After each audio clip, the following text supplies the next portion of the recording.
Afrique sahélienne, du fait de la déforestation et de la désertification, le bois utilisé traditionnellement pour les toitures n'est plus disponible.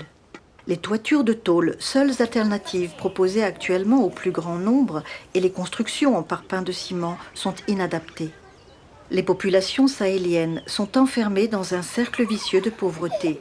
Elles sont dans l'obligation d'affecter à l'achat de ces matériaux importés leur faible budget d'alimentation, de santé et d'éducation pour des résultats architecturaux inadéquats.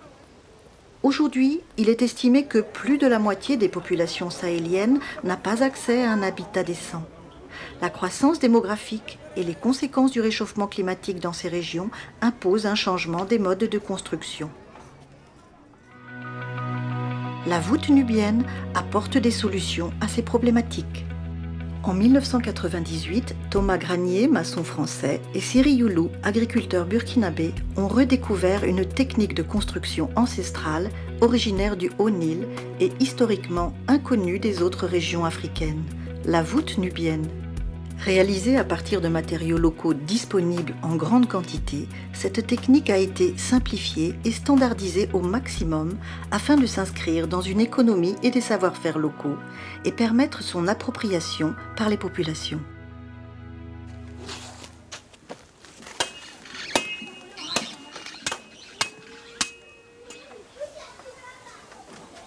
La solution nubienne pour contribuer d'abord à la protection des espèces forestières, parce que la voûte nubienne sera construite uniquement avec de la terre. On n'aura pas besoin de couper du bois, de l'arbre pour faire la case. On n'aura pas aussi besoin d'aller acheter les matériels importés comme la tôle, le fer, qui prennent beaucoup d'argent pour les populations. En termes de durabilité, la voûte nubienne est meilleure que les autres bâtiments.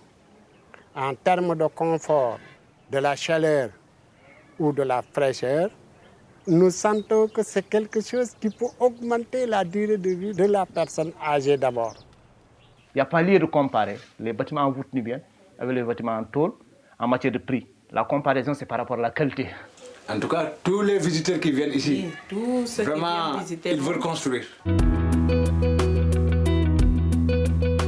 Les équipes de l'association Voûte Nubienne sensibilisent les populations à cette solution d'habitat et incitent des jeunes à se former au métier de maçon voûte nubienne. Cette méthode d'amorce de marché vise la diffusion à grande échelle de la solution technique.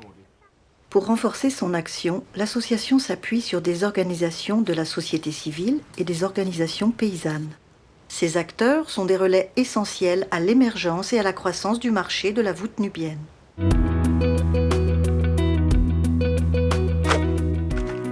La construction voûte nubienne fournit localement davantage d'activités génératrices de revenus que les autres techniques de construction existantes.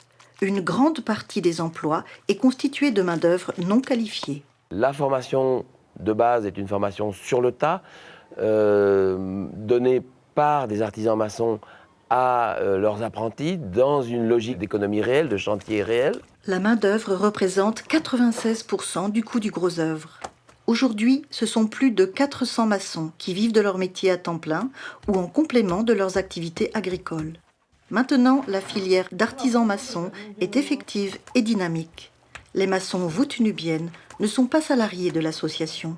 Ils sont indépendants et directement payés par leurs clients. On travaille, on gagne un peu d'argent. On peut dire que ça a changé. On n'est plus comme avant, comme on faisait rien. Tu sais, la voûte, nous, on continue toujours à former. On n'a jamais travaillé sur un chantier sans former les maçons. Même si la formation, ça se passe sur le terrain, nous aussi, on a un rôle important à jouer pour appuyer à la formation. AVN renforce la formation sur les chantiers par la mise en place d'ateliers dispensés par une élite de maçons qualifiés, apporte un soutien à la gestion entrepreneuriale et développe les partenariats avec des architectes, des entreprises, des centres de formation professionnelle dans une optique de recherche et développement afin de répondre aux attentes du marché urbain et institutionnel. Je remercie les voûtes libyennes puisqu'ils m'ont appris. Après 50 ans du métier, je viens d'apprendre quelque chose que je ne savais pas. on veut que ça arrive, c'est l'autonomie du marché. On veut que sans AVN, les gens continuent à construire la voûte nubienne, qu'il y ait des maçons formés, de la demande et que le marché soit autonome. Pour accélérer la formalisation et l'autonomisation du marché, AVN met en place avec ses partenaires de nouveaux outils d'accès au bâti. Microfinance Habitat, projet de lotissement VN, subventions ciblées.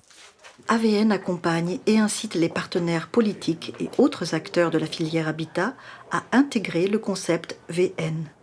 La voûte nubienne a été rapidement adoptée par les autorités locales et l'ARD a poussé les structures techniques et nous constituons aujourd'hui un grand ensemble où chacun a son rôle à jouer pour la promotion des voûtes nubiennes dans la région de Saint-Louis. Ce sont les conditions de vie et d'habitat qui contribuent le plus à la santé et au bien-être des populations.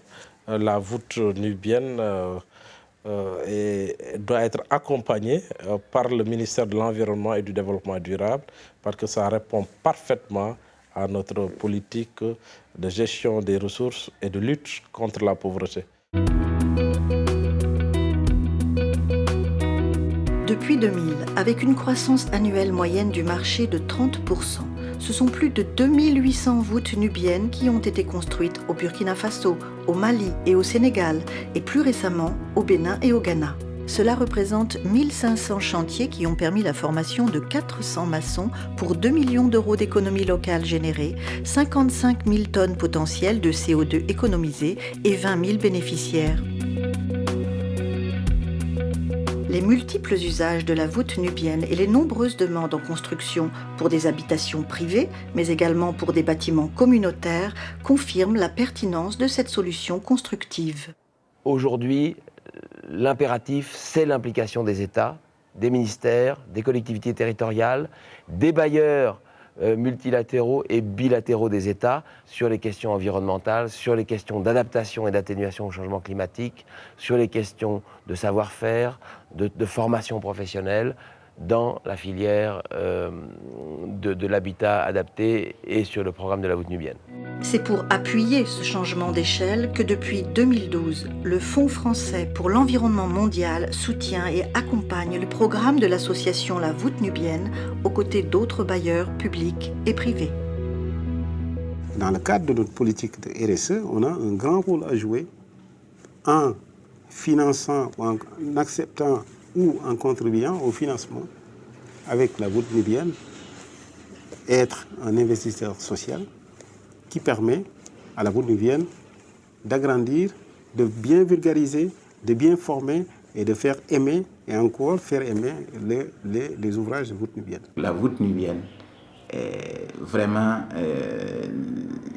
l'outil qu'il faut promouvoir à une grande échelle pour que les effets soient ressentis pour notre pays. Et juste par rapport aussi au réchauffement climatique, là, je pense que nous, on doit contribuer. Nous, Africains, vraiment, on doit contribuer. Et pour moi, il y a vraiment... je propose la voûte nubienne, quoi, pour notre contribution africaine.